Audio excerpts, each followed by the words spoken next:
Our Daily Bread, Daily Devotional, July 26th, titled, The Storm Will Pass. The local TV meteorologist occasionally points to a map and says something like this: I'm afraid that things are going to get worse before they get better. Such a forecast could very well have applied to Israel when God sent Moses to free his people from slavery in Egypt. The barometer of events was falling rapidly, and the dark, ominous sky of oppression would soon break forth into a churning, flashing storm of cruelty unleashed by Pharaoh.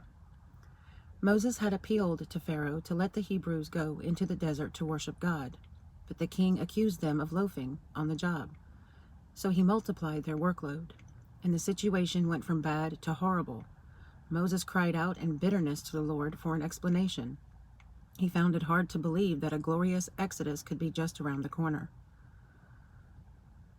The plans of the Lord were not being frustrated, however. Before conditions would get better for his children, God tested them by allowing their suffering to increase. Even when we are obedient to the Lord, the skies of adversity may not always clear immediately. Circumstances may get worse before they improve.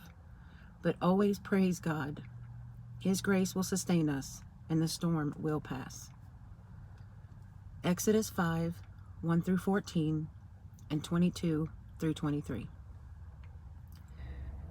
This is 5, 1 through 14. Afterward, Moses and Aaron went to Pharaoh and said, This is what the Lord, the God of Israel, says. Let my people go, so that they may hold a festival to me in the desert. Pharaoh said, Who is this Lord that I should obey him and let Israel go? I do not know the Lord, and I will not let Israel go. Then they said, The God of the Hebrews has met with us. Now let us take a 3-day journey into the desert to offer sacrifices to the Lord our God, or he may strike us with plagues or with the sword. But the king of Egypt said, Moses and Aaron, why are you taking the people away from their labor?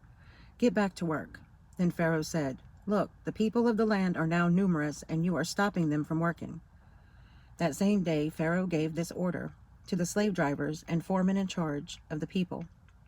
You are no longer to supply the people with straw for making bricks. Let them go and gather their own straw, but require them to make the same number of bricks as before. Do not reduce the quota. They are lazy. That is why they are crying out, Let us go and sacrifice to our God.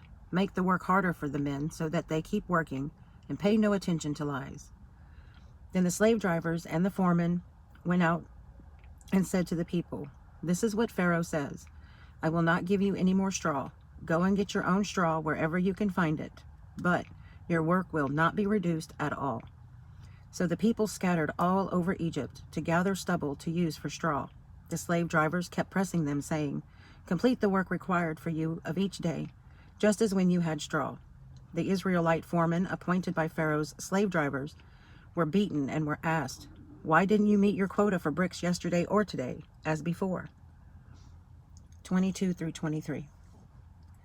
Moses returned to the Lord and said, O Lord, why have you brought trouble upon these people? Is this why you sent me? Ever since I went to Pharaoh to speak in your name, he has brought trouble upon this people, and you have not rescued your people at all. We have to remember that it's always darkest before the dawn, and God will see you through, and the storm will pass. Have a blessed day.